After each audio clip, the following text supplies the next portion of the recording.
Assalamualaikum warahmatullahi wabarakatuh. Nama saya Dwi Jayanti Marwati Dewi, NIM E2019-1019 dari kelas Perbankan Syariah 1, Fakultas Ekonomi dan Bisnis Islam.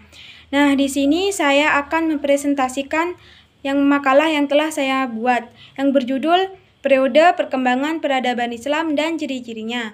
Nah, kita langsung saja ke pembahasannya. Nah, yang pertama, periode perkembangan peradaban Islam dan ciri-cirinya. Di kalangan sejarawan terdapat peradaban tentang saat dimulainya sejarawan Islam. Secara umum, perbedaan pendapat tersebut dapat dibagi menjadi dua. Nah, yang pertama, sebagian sejarawan berpendapat bahwa sejarah Islam dimulai sejak Nabi Muhammad SAW diangkat menjadi Rasul. Nah, yang kedua, sebagian sejarawan berpendapat bahwa sejarah Islam dimulai sejak Nabi Muhammad SAW hijrah ke Madinah. Namun di sini saya akan mengungkapkan perkembangan peradaban Islam yang dibahas secara umum dan diungkapkan dalam kehidupan bermasyarakat, yang mana periode peradaban Islam tersebut dapat dibagi menjadi 3 periode. Nah, yang pertama, periode klasik. Periode klasik ini dimulai sejak Rasulullah SAW menyampaikan seruannya hingga masa runtuhnya dinasti Abbasiyah pada tahun 656 Hijriah atau 1258 Masehi. Nah, perkembangan Islam pada masa klasik ini ditandai dengan perluasan wilayah. Ketika tinggal di Mekah, Nabi Muhammad SAW dan para pengikutnya mendapat tekanan dari kalangan Quraisy yang menentang ajaran yang dibawa oleh Nabi Muhammad SAW.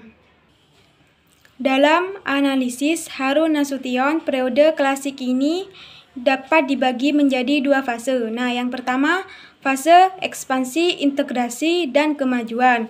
Fase ini bermula dari setelah Nabi Muhammad SAW wafat dan dilanjutkan oleh para Khulafaur Rasyidin dan Daulah Umayyah hingga Daulah Bani Abbasiyah.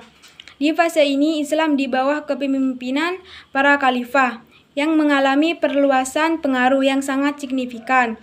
Ke arah barat melalui Afrika Utara, Islam mencapai Spanyol, dan ke arah timur melalui Persia, Islam sampai ke India.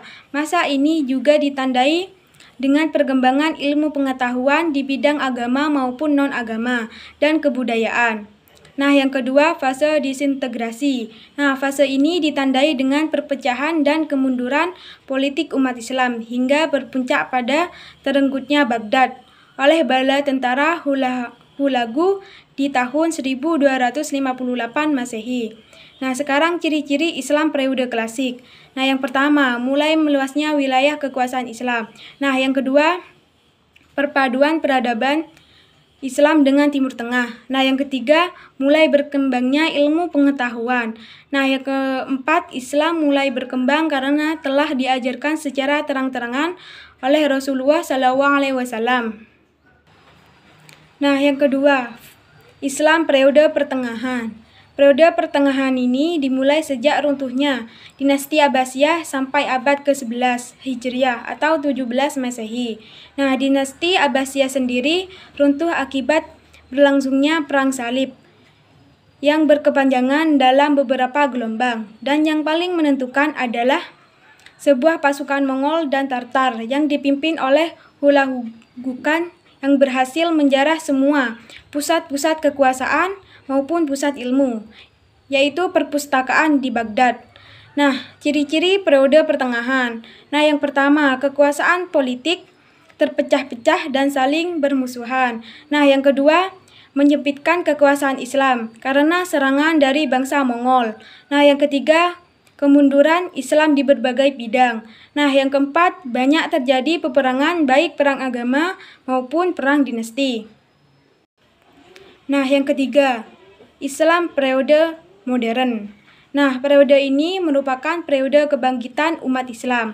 Umat Islam mulai melakukan pembaruan untuk mengembalikan keseimbangan umat Islam. Periode modern ini berlangsung dari tahun 1800 Masehi hingga sekarang, yang mana umat Islam semakin hari semakin maju dan berkembang di berbagai belahan dunia. Periode modern ini terkenal dengan 3 kerajaan yang berperan penting dalam kemajuan umat Islam. Nah, yaitu salah satunya yang pertama Kesultanan Utsmani, yang kedua Kerajaan Mongol, yang ketiga Kerajaan Safawi. Nah, sekarang ciri-ciri Islam periode modern. Nah, yang pertama, Islam semakin maju dan berkembang di dunia. Nah, yang kedua, wilayah kekuasaan Islam lebih meluas. Nah, yang ketiga, munculnya pembaruan ide dan pemikiran dalam ajaran Islam. Nah, yang keempat, kebebasan memeluk agama Islam dan kebebasan berijtihad. Nah, sekian presentasi dari saya. Apabila ada tutur kata yang salah, saya mohon maaf. Wassalamualaikum warahmatullahi wabarakatuh.